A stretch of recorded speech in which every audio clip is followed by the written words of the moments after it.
What I wanted Triple Divide to bring, I think, is really just an idea where guys can have space. I think we get into this idea where we're doing so much clinical work or we're doing so much behavioral work. A space where guys could really have the freedom to mess up, to not be perfect, to have breakdowns, to not be constantly judged. There's really so many things to it. When they're acting out, it's not because of something else. They're acting out because of something that's going on inside. And it might be because they don't know how to deal with it. It might be because we're getting close to it. It might be because they don't want to look at it, or a combination of all of those things.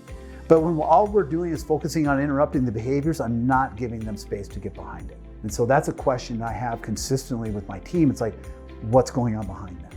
And the guys start to get that, because when it also too, it changes the dynamic, because they're so used to people reacting to these outbursts that they understand that dynamic. So when we don't have a reaction the way that other people have always reacted to them, it throws them off.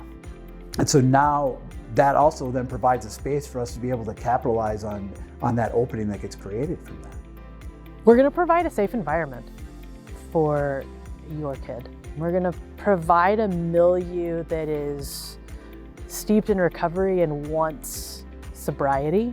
We're going to help him see that being sober is cool and it's fun, and there are other things to do besides using. And we're going to address both their substance use, but also get underneath it and address the pain and the shame that he's been carrying around with him, that he's been trying to numb or push down. We're also going to help him feel into his emotions and lean into some of the hard stuff, get vulnerable.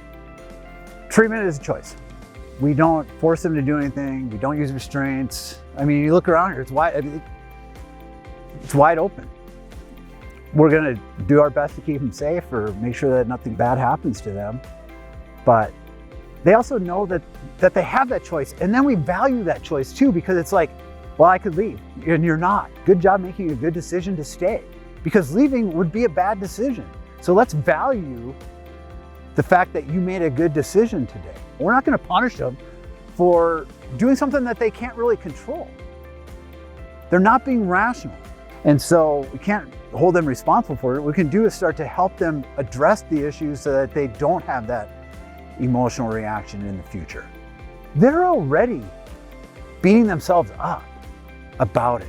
There isn't anything we can do outside of them that's going to make them feel any worse about themselves than they already feel. And so to just pile on a consequence is just, it doesn't necessarily have that much power. It doesn't have that much power, because now it's looking at the behaviors versus looking at what's underneath that behavior.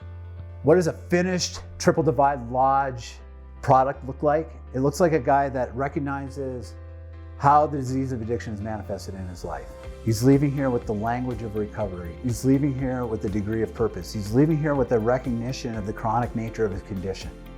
He's leaving here recognizing that he is capable of doing more than he ever believed he was capable of doing. They're leaving here recognizing that this is the beginning and they have a ton of work to do.